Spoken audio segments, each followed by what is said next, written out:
नमस्कार,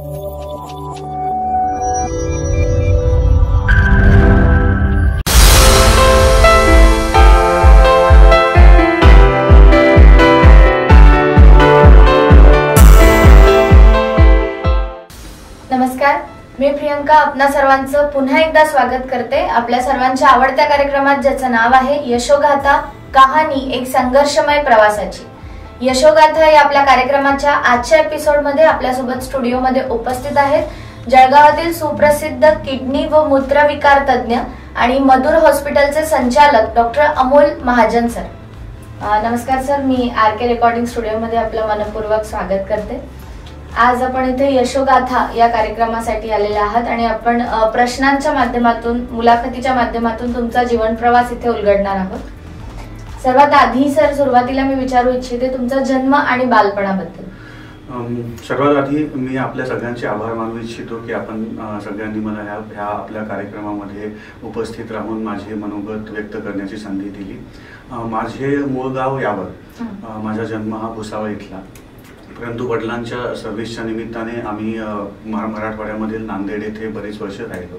जन्मानंतर आम्ही तिकडे शिफ्ट झालो। माझं सगळं लहानपण, शिक्षण 12वी पर्यंत जे काय आहे ते नांदेड येथेच झालं। अधूनमधून सुट्ट्यांमध्ये, दिवाळीच्या सुट्ट्यांमध्ये, उन्हाळ्याच्या सुट्ट्यांमध्ये गावाकडची ओढ असायची आणि त्यामुळे यावलला येणं जाणं चालूच असायचं। परंतु शिक्षण सगळे 12वी पर्यंत नांदेड येथे झाल्यानंतर पुढच्या शिक्षणासाठी मी मेडिकलच्या शिक्षणासाठी नांदेड येथून मुंबई येथे नायर आणि सायन मेडिकल कॉलेजेस इथे प्रवेश घेतला। मग नांदेड पासून पुढचा प्रवास पूर्ण मुंबईमध्ये? नांदेड पासून पुढचा प्रवास पूर्ण मुंबईमध्ये, पूर्ण शिक्षण पूर्ण मेडिकलचं जे सगळं एज्युकेशन आहे ते माझं नायर हॉस्पिटल येथे मी MBBS पूर्ण केलं। त्यानंतर MBBS पूर्ण झाल्यानंतर MS सर्जरी हे सायन हॉस्पिटल येथे केले आणि सर्जरी पूर्ण केल्यानंतर सुपर स्पेशालिटीचे जे एज्युकेशन आहे माझे ते युरोलॉजी आणि अँड्रोलॉजी ह्या विषयामध्ये मी जसलोक हॉस्पिटल मुंबई येथे पूर्ण केलं। जर MBBS केल्यानंतर पुन्हा MS केल्यानंतर किडनी किंवा मूत्रविकार हेच क्षेत्र का निवडलं तुम्ही? मी जसं तुम्हाला बोललो की मी लहानपणी यावल येथे नेहमी येत जात असायचो। सुट्ट्या सगळ्या माझ्या यावल येथेच मी घालवायचो। त्यावेळेस एवढ्या दिवसांमध्ये तिथे राहून माझ्या असं लक्षात आलं की आपल्या इथील तापमान, आपल्या येथील पाण्यामधील क्षारांचे प्रमाण, तसेच आपल्या सगळ्यांच्या खाण्यापिण्याच्या आवडीनिवडी, ह्या सगळ्या गोष्टींमुळे किडनी व मूत्ररोग विकार ह्यांचे प्रमाण आपल्या इथे थोडेसे जास्त होते। त्या गोष्टी लक्षात घेता ज्यावेळेस मी माझे MS सर्जरी पूर्ण केले त्यानंतर पुढे बघितले असता मला सर्वच सुपर स्पेशालिटीमध्ये ऍडमिशनचे चान्सेस होते। परंतु माझी लहानपणापासून अशी इच्छा होती की माझं सगळं एकदा शिक्षण पूर्ण झालं की मी परत आपल्या भागामध्ये परत यावं आणि आपल्या भागातील लोकांसाठी काहीतरी सेवा द्यावी, त्या लोकांसाठी काहीतरी करावं। त्या दृष्टीने मला असं जाणवलं की मी जर युरोलॉजी ह्या विषयामध्ये माझी सुपर स्पेशालिटी पूर्ण केली तर आपल्या भागातील लोकांना त्या माझ्या शिक्षणाचा काहीतरी फायदा होऊ शकेल आणि त्या गोष्टीला लक्षात घेऊन मी युरोलॉजी, स्त्रियांमध्ये जे आजार उद्भवतात लघवीच्या संबंधीचे ते सगळे आजार, आणि त्याशिवाय अँड्रोलॉजी ह्या विषयामध्ये आम्ही पुरुष वंध्यत्व आणि पुरुषांना मूलबाळ होण्यासंबंधीच्या ज्या काही अडचणी आहेत त्या पण अडचणींबद्दल ट्रीटमेंट करतो, निदान व ट्रीटमेंट करतो। त्याशिवाय प्रोस्टेट, लघवीची पिशवी, मूत्राशय, मूत्रमार्ग ह्या संबंधीचे कॅन्सर वगैरे जे आजार असतात त्या आजारांची पण ट्रीटमेंट आम्ही त्यामध्ये कव्हर करतो। अच्छा, म्हणजे एक मातीची नाळ आपण म्हणतो की ती कुठेतरी जोडलेली असते प्रत्येक व्यक्तीशी, ते कारण ठरलं तुमचं युरोलॉजी हा विषय निवडण्यासाठी। सर, हे सगळं करत असताना अशी एखादी डिफिकल्ट किस्सा किंवा अशी केस की जी खरंच डिफिकल्ट होती पण तुम्ही यशस्वीपणे त्यावर मात केली? अशा ॲक्च्युअली बऱ्याचशा केसेस आहेत की ज्या केसेस डिफिकल्ट आणि कॉम्प्लिकेटेड आणि थोड्याशा चॅलेंजिंग पण होत्या। आपल्या भागामध्ये थोडंसं इग्नोरन्स आहे लोकांमध्ये, थोडंसं घरगुती उपाय करण्याची टेंडन्सी थोडीशी जास्त आहे। त्यामुळे बऱ्याचदा पेशंट्स आमच्यापर्यंत येतात, जळगावपर्यंत येतात, त्यावेळेस बाहेरच्या गावांमधून जळगावपर्यंत येतात, त्यावेळेस बऱ्याचदा केसेस कॉम्प्लिकेटेड झालेल्या असतात। अशीच एक केस मला आठवते, पाचोरा तालुक्यातील एक बाबा होते जे अराउंड 60-62 वर्षाचे होते। डायबिटीज होता त्यांना, ब्लड प्रेशर होता त्यांना, त्यामुळे ऑलरेडी किडण्यांना किडन्या थोड्याशा अफेक्ट झालेल्या होत्या। त्याशिवाय मुतखड्याचा त्रास त्यांना अधूनमधून उद्भवायचा। जसं मी आता बोललो, घरगुती काही उपाय करून बघायचे ते आणि त्या उपायांनुसार त्यांना तात्पुरता आराम पडून जायचा। असे बरेच दिवस निघून गेले आणि एका दिवशी अचानक त्यांची लघवी बंद होऊन गेली। लघवी बंद म्हणजे त्यांना लघवीचा एक थेंब पण होत नव्हता. त्यांनी पाचोऱ्यामध्ये ते लोकल डॉक्टर्स आहेत त्यांना कॉन्टॅक्ट केले, काही छोटे मोठे उपचार करून पाहिले, परंतु जवळजवळ 24 ते 48 तास अशीच निघून गेले की त्यांच्या शरीरातून लघवीचा एक थेंब पण बाहेर येत नव्हता. चेहरा सुजायला लागला, अंग सुजायला लागलं, श्वास घ्यायला त्रास व्हायला लागला, खाणं पिणं पचायला अडचण व्हायला लागली, मळमळ उलट्या व्हायला लागल्या. अशा परिस्थितीमध्ये त्या भागातील आमचा एक जुना पेशंट होता ज्याने त्यांना सजेस्ट केले की तुम्ही ह्या डॉक्टरांकडे जाऊन पहा, कदाचित तुम्हाला तिथे जाऊन हेल्प होईल. आणि त्यानुसार ते माझ्याकडे आले. ज्यावेळेस ते आले त्यावेळेस त्यांना त्यांची तपासणी केल्यानंतर तसेच बाकीचे रिपोर्ट केल्यानंतर असं लक्षात आलं की त्यांच्या किडनीमधून खडे खाली उतरले होते आणि मूत्रनलिकेमध्ये दोन्ही बाजूला अडकून गेलेले होते. आणि त्यामुळे किडण्यांमध्ये युरिन बनायचं पण ते युरिन बाहेर येत नव्हतं, त्याला आम्ही ऑब्स्ट्रक्टिव्ह युरोपॅथी म्हणतो. ह्या युरिन आतमध्ये अडकण्यामुळे त्यांचे जे रिपोर्ट होते, किडनीची टेस्ट असते ज्याच्यामध्ये आपण किडनीचे काम मोजतो, साधारणतः 1.5पेक्षा कमी असायला पाहिजे. 1.5पेक्षा कमी जेवढी तेवढी किडन्या चांगल्या. ह्या बाबांचा रिपोर्ट आम्ही केला त्यावेळेस आम्ही सरप्राईज झालो, त्यांचं क्रिएटिनिन 11.5 होतं.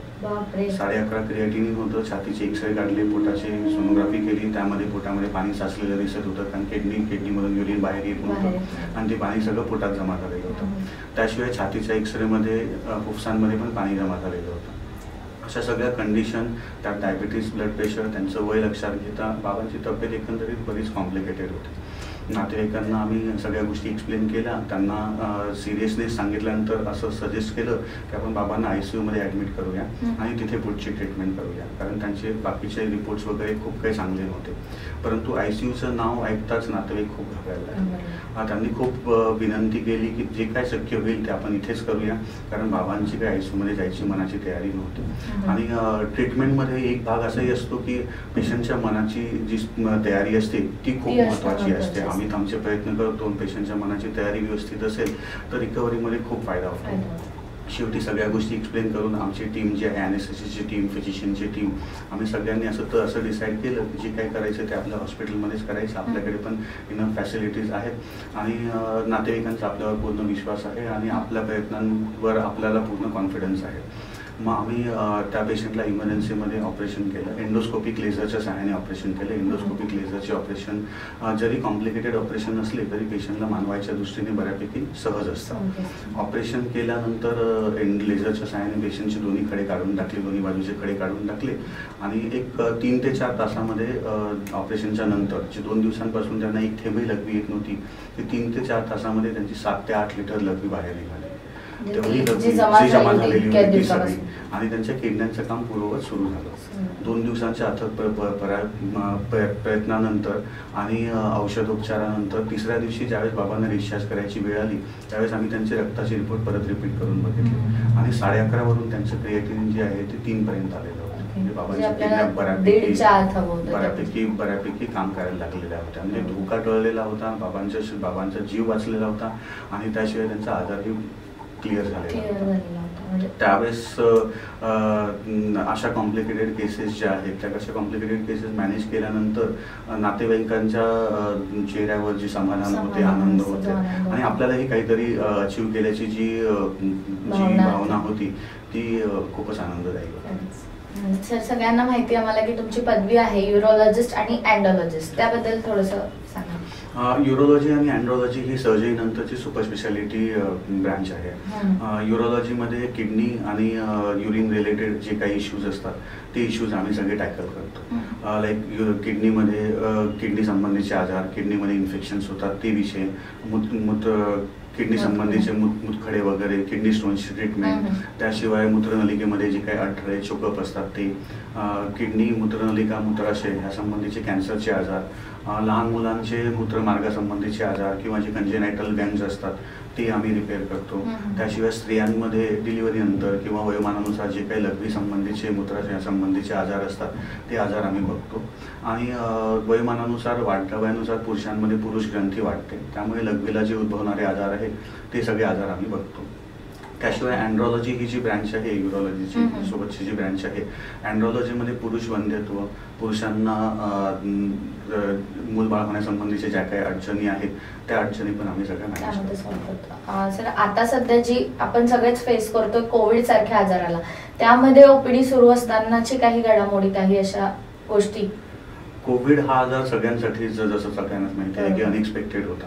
कोविड संबंधीचे इश्यूज जे आहेत ते पण बरेचसे कॉम्प्लिकेटेड होते. सुरुवातीला सगळ्यांनाच कोविड संबंधी एवढी आयडिया नव्हती आणि काही गाईडलाईन्स अशा क्लिअर नव्हत्या. त्या काळामध्ये सुरुवातीला आम्हाला थोड्याशा डिफिकल्टी फेस कराव्या लागल्या, पण जशा जशा गाईडलाईन्स क्लिअर झाल्या तशा तशा आम्ही रुटीन सर्जरीज ज्या आहेत त्या पण आणि इमर्जन्सी सर्जरीज आहेत त्या पण त्या सगळ्या परत सुरू केल्या. प्रॉपर प्रिकॉशन्स घेऊन आम्ही ह्या सगळ्या गोष्टी करायचो. आणि हॉस्पिटलमध्ये आलेल्या कोणत्याही पेशंटला, एखादा पेशंट बाहेरून हॉस्पिटलमध्ये इन्फेक्शन, कारण आमची सगळ्यांची हॉस्पिटल हे नॉन कोविड हॉस्पिटल्स होते, बाहेरचा पेशंट एखादा इन्फेक्शन आतमध्ये घेऊन येऊन दुसऱ्या कोणाला ते इन्फेक्शन देऊ नये ह्या संबंधीची पण काळजी घ्यायची होती. तसेच लोकांना कोविडच्या काळामध्ये जे काही किडनी संबंधीचे आजार आहेत त्या ट्रीटमेंटपासून पेशंट लोक वंचित राहू नये ही पण आम्हाला कन्सर्न आणि केअर होती. त्या पद्धतीने आम्ही सुरुवातीचा एक थोडासा 2-4 आठवड्यांचा पिरियड गेला, तर त्यानंतर रुटीन सगळे ऑपरेशन्स आणि सर्जरी सगळ्या व्यवस्थित पार पाडल्या. सर, जसं तुम्ही सांगितलं की किडनी विकार तज्ञ, तर मूतखडा आपण एक विषय, किडनी स्टोन की जो बऱ्याच एक कॉमन आजार असं म्हणूया की खूप जणांना त्याचा त्रास आहे, तर एक सगळ्यांना सांगायचं म्हटलं प्रेक्षकांना तर काय त्यांनी घेतलं पाहिजे काळजी, की होऊ नये म्हणून किंवा झाल्यानंतर पुन्हा होऊ नये म्हणून? किडनीची काळजी जसे आपले बाकीचे अवयव आहेत, हृदय आहे, ब्रेन आहे, तसंच किडनी हे आपल्या शरीरासाठी खूप इम्पॉर्टंट आहे. देवाने नशिबाने आपल्याला 2 किडन्या दिलेल्या आहेत, हे आपलं नशीब, पण तरी पण किडन्यांची काळजी घेणं हे अत्यंत जरुरी आहे. स्पेशली आजकालच्या काळामध्ये की ज्यावेळेस हीट खूप वाढते, टेम्परेचर खूप वाढते, टेम्परेचर आपल्या शरीराचं हायड्रेशन अफेक्ट करतं. त्याशिवाय आपल्याकडे पाण्याची क्षारसिटी आहे थोडीशी, पाण्यामध्ये आपल्याकडे येणारं पाणी जे आहे ते थोडंसं हार्ड वॉटर आहे, क्षारयुक्त पाणी आहे, थोडंसं हार्ड वॉटर आहे. आणि त्यात आपल्या आवडीनिवडी पूर्वीच्या लोकांपेक्षा आता बदलत चाललेल्या आहेत. कोला ड्रिंक्स जास्त घेणार, फास्ट फूड जास्त खाणार, त्याशिवाय आपल्या आवडीनिवडी ह्या भागामध्ये अशा आहे की वांगे, टोमॅटो, भेंडी वगैरे आपण थोडीशी जास्त खातो. तर ह्या सगळ्या गोष्टींचं प्रमाण समतोल साधणं खूप जरुरी आहे. सर्वात महत्त्वाचं किडनीच्या आजारांसाठी जे आहे ते पाण्याचं प्रमाण व्यवस्थित ठेवावं. जेवढे पॉसिबल असेल, जेवढे शक्य असेल तेवढे फिल्टर किंवा आरोचं पाणी वापरावं. पाण्याचं प्रमाण व्यवस्थित ठेवावं, रेग्युलर पाण्याचं प्रमाण ठेवावं, जेणेकरून ज्या रंगाचं पाणी आपण पितोय साधारण त्याच रंगाची लघवी आपल्याला व्हायला पाहिजे. थोडीशी पण डार्क लघवी होते त्याचा अर्थ आपल्या पिण्यामध्ये पाण्याचं प्रमाण थोडंसं कमी येत आहे आणि जे काही नॉर्मली नॅचरली आपल्या शरीरातून क्षार निघतात ते क्षार व्यवस्थित डायल्यूट होऊन बाहेर निघू शकत नाही. त्यामुळे पिण्याचं पाणी सर्वात महत्त्वाची गोष्ट आहे. पाण्याचं प्रमाण खूप जास्तही नको, खूप कमी पण नको. ही एक झाली मेन गोष्ट. तुम्ही उन्हातान्हात काम करत असाल, बाहेर फिरत असाल तर तुमचं पाण्याचं प्रमाण बाकी लोकांपेक्षा थोडंसं जास्त पाहिजे. त्याशिवाय दुसऱ्या एक गोष्टी आपण खूप कॉमनली बघतो त्या अशा की बऱ्याचदा छोट्या मोठ्या आजारांसाठी आपण ओव्हर द काउंटर कुठे मेडिकलला जातो, काही टॅब्लेट्स घेतो किंवा घरामध्ये काही टॅब्लेट्स, पेन किलर गोळ्या पडलेल्या असतात त्या गोळ्या आपण खाऊन घेतो. ह्या गोळ्या डॉक्टरांच्या सल्ल्याशिवाय, ह्या गोळ्या चांगल्या असतात पण डॉक्टरांच्या सल्ल्याशिवाय किंवा अतिप्रमाणात सेवन करणं ही चांगली गोष्ट नाही. ह्या गोष्टींमुळे किडन्यांना खूप अडचणी येतात. आणि तिसरा विषय, खाण्यापिण्यांमधल्या ज्या काही गोष्टी आहेत त्यावर थोडंफार आपण कंट्रोल ठेवायला पाहिजे, थोडंफार पथ्यपाणी पाळायला पाहिजे. काही आजार अशी असतात किडनीचे की ज्या आजारांना आपण काहीच करू शकत नाही, ज्या आजारांना बाय द टाइम आपल्या लक्षात येतं तोपर्यंत कदाचित वेळ थोडीशी टळलेली असते. परंतु जे आजार आपण टाळू शकतो आजच्या जमान्यामध्ये, आपल्याकडे जळगावमध्ये एवढे चांगले चांगले डॉक्टर अवेलेबल आहेत, फॅसिलिटीज सगळ्या अवेलेबल आहेत. अशा वेळेस किडनीचे मूतखड्यासारखे आजार किंवा इन्फेक्शन सारखे आजार ह्या गोष्टी तरी ॲटलिस्ट आपल्या किडन्यांना खराब करू नयेत अशी आमची खूप मनापासून इच्छा असते. नक्कीच. आणि एक वेगळा प्रश्न विचारू इच्छिते सर, की तुमच्या आयुष्यातलं तुमचं प्रेरणास्थान, जसं एक व्यक्ती प्रेरणादायी ठरते आपल्यासाठी, तसं तुमच्या आयुष्यातले तुमचे प्रेरणास्थान? जसं मी तुम्हाला बोललो की मी सुट्ट्यांमध्ये नेहमी गावाकडे यायचो. माझे आजोबा श्री मधुकर विठोबा खाचने हे यावल येथील प्रगतशील शेतकरी होते, तसेच माझे नगराध्यक्षही होते. लहानपणापासून त्यांच्या कॉन्टॅक्टमध्ये मी खूप होतो. त्यांचा माझ्यावर खूपच इन्फ्लुएन्स होता. गावामध्ये लोकांसाठी ते जे काय करायचे ते बघून लहानपणी पण ज्यावेळेस मला खूप कमी गोष्टी कळायच्या त्यावेळेस असं वाटायचं की आपण मोठे होऊन काहीतरी त्यांच्यासारखं करायला पाहिजे, काही प्रमाणात समाजसेवा करायला पाहिजे. आणि हळूहळू जसं शिक्षणातून लक्षात आलं की आपल्याला ह्या गोष्टी करायच्या आहेत आणि ह्या आपण जर मेडिकल प्रोफेशनमध्ये गेलो तर ह्या गोष्टी खूप सहजासहजी आपल्याला शक्य होतील. काम पण करता येईल आपल्याला, त्याशिवाय लोकांसाठी काही गोष्टी पण करता येतील. त्यांचा माझ्यावर हा खूप इन्फ्लुएन्स होता. आणि तसं पाहिलं तर त्यांचीच इच्छा होती की मी डॉक्टर व्हावं आणि डॉक्टर झाल्यानंतर आपल्या भागात परत यावं आणि आपल्या लोकांसाठी काहीतरी करावं. त्यामुळे माझे आजोबा तुमचे प्रेरणास्थान. थोडं प्रोफेशनल भागाकडून पर्सनल भागाकडे वळूया. आता तुमच्या परिवाराबद्दलची माहिती. माझ्या घरामध्ये माझे आई वडील माझ्यासोबत राहतात. माझे आई वडील सुद्धा एका दृष्टीने माझ्यासाठी खूप प्रेरणास्थान होते. लहानपणी त्यांनी आमच्यावर माझ्या घरामध्ये मी माझ्या दोन लहान बहिणी आम्ही 3 मुलं होतो. आमच्यावर त्यांनी जे काही संस्कार बिंबवले, आमच्यासाठी त्यांनी जे काही हार्डवर्क केलं ते आम्ही खूप अप्रिशिएट करतो. माझे वडील प्रमोद दयाराम महाजन आणि माझी आई ललिता प्रमोद महाजन हे दोघेही माझ्यासोबत राहतात आणि वेळोवेळी त्यांनी मला इमोशनल आणि बाकीच्या दृष्टीने खूप सपोर्ट केलेला आहे, प्रॅक्टिसमध्ये पण आणि इव्हन अदरवाईज पण माझ्या लाईफमध्ये. माझ्या 2 लहान बहिणी, त्यापैकी जी एक बहीण आहे ती रचना गाजरे, ती आता सध्या US ला सेटल्ड आहे. ती इंजिनियर आहे आणि तिथे जॉब करते. दुसरी जी माझी लहान बहीण आहे ती विनीता काळे, ती मुंबईला असते. ती रेडिओलॉजिस्ट आहे, ती डॉक्टर आहे आणि तिच्या घरचे पण डॉक्टर आहेत. बाकी माझ्या घरामध्ये माझी मिसेस जी मला प्रत्येक गोष्टींमध्ये खूप सपोर्टिव्ह आहे, डॉक्टर प्रियंका. ती गायनेकोलॉजिस्ट आहे, माझ्यासोबतच माझ्या हॉस्पिटलमध्ये प्रॅक्टिस करते. आणि मला एक लहान मुलगा आहे जो आता 9th स्टँडर्डमध्ये आहे, शिकतोय. त्यांचं नाव हिरेन. अच्छा सर, जसं आपण म्हणतो की एका यशस्वी पुरुषामागे एका स्त्रीचा, सिंहाचा वाटा असतो किंवा स्त्रीचा हात होतो, असं तुमच्या बाबतीत खरं आहे काय? बिलकुल, एकदम खरं आहे. आज जे काय मी आहे त्याच्यामध्ये माझ्या मिसेसचा, पत्नीचा खूप मोठा वाटा आहे. सुरुवातीपासून प्रॅक्टिसमध्ये अप्स अँड डाऊन्समध्ये किंवा ज्यावेळेस काही डिफिकल्टीज यायच्या त्यावेळेस तिने मला खूप सपोर्ट केला आहे, इमोशनली सपोर्ट केला आहे. इव्हन अदरवाईज सगळ्या गोष्टींमध्ये मला खूप सपोर्ट केला आहे. मी ज्यावेळेस कामामध्ये बिझी असायचो त्यावेळेस हॉस्पिटल मॅनेजमेंट किंवा इतर ज्या गोष्टी आहेत त्या ती बघून घ्यायची. आणि इव्हन ऑपरेशन्समध्ये कधी अडचण आली, कधी काही असिस्टंटची जरूरत पडली तर प्रत्येक वेळेस तिने मला हवी ती मदत केलेली आहे आणि त्यामुळे माझी प्रॅक्टिस, माझं लाईफ खूप इझियर केलेलं आहे. त्यामुळे एका दृष्टीने मी असं म्हणू शकतो की मी खूप लकी आहे की मला तिच्यासारखी वाईफ मिळाली. आणि सर, तुमच्या आयुष्यातील एखादी असा अविस्मरणीय क्षण, तो सुखद किंवा दुःखद असतो, जो आपण नाही विसरू शकत कधी? ॲक्च्युली असे अविस्मरणीय क्षण आयुष्यामध्ये खूप आले. राईट फ्रॉम मी ज्यावेळेस न्यूरोलॉजीची डिग्री घेतली ते, ज्यावेळेस मी माझ्या स्वतःच्या हॉस्पिटलमध्ये शिफ्ट झालो ते, मध्ये दिल्लीला स्पेशल इन्व्हिटेशन मिळालं होतं, ज्यावेळेस इकॉनॉमिक टाइम्सकडून माझं फेलिसिटेशन झालं होतं, इन्स्पायरिंग न्यूरोलॉजिस्ट इन महाराष्ट्र ह्या हिशोबाने. परंतु ह्या सगळ्या गोष्टी तर आहेतच, पण सर्वात जास्त अविस्मरणीय त्या गोष्टी वाटतात की ज्यावेळेस आपल्याकडे येणारे पेशंट आपल्याकडून बरे होतात, जाताना ते आपल्याला भेटून जातात आणि जाताना त्यांच्या चेहऱ्यावर जे स्माईल असतं, जे सॅटिस्फॅक्शन असतं आणि ते जे सांगून जातात की डॉक्टर आम्हाला तुमच्याकडे जी ट्रीटमेंट मिळाली ती एकदम योग्य मिळाली आणि तुमच्या ट्रीटमेंटमुळे आमचे घरचे एकदम चांगले झालेले आहेत. ह्या छोट्या छोट्या गोष्टी ज्या आहेत त्या बऱ्याचदा होतात आणि ह्या गोष्टी बाकी सगळ्या गोष्टींच्या पेक्षा मला जास्त यशाची पावती आहे, त्या गोष्टी जास्त सॅटिस्फॅक्शन देऊन जातात.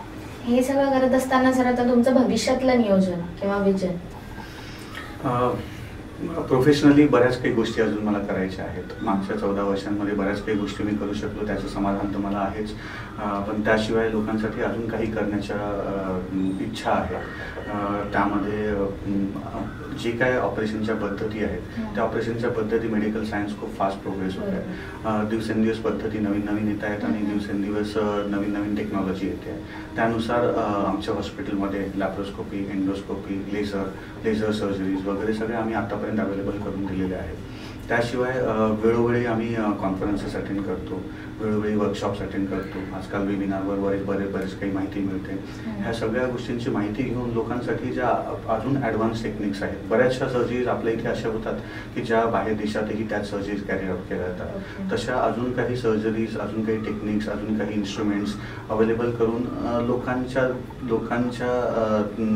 सोयी थोड्याशा वाढवायच्या, लोकांचा त्रास थोडासा कमी होईल ह्या दृष्टीने काही करता येईल का असं बघायचं आहे. आणि एक वेळ अशी यायला पाहिजे की ज्यावेळेस लोकांना छोट्या मोठ्या गोष्टींसाठी किंवा कोणत्याही ऑपरेशनसाठी, कोणत्याही ट्रीटमेंटसाठी मुंबई पुण्याला जायची गरज नको पडायला पाहिजे, अशी इच्छा आहे.